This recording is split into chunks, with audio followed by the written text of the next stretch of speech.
All right, more breaking news to tell you about, this time out of West Africa, where a Nigerian official has confirmed to CNN that an American woman has been kidnapped by masked gunmen.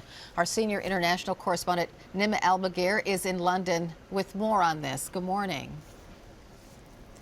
Morning, Cal. Well, this is actually outside of the zone of operation as we know it for Boko Haram. So in addition to, of course, the concerns for this American missionary, as she's believed to be, who's been kidnapped, there are also concerns that Boko Haram seems to be expanding their area of operations. Generally, the group operates in the northeast of the country, and for the last 24 hours, Potoskum in the northeast of Nigeria has been rocked by blasts. They've had two blasts which have targeted civilians, one a marketplace and one a bus in pretty rapid succession.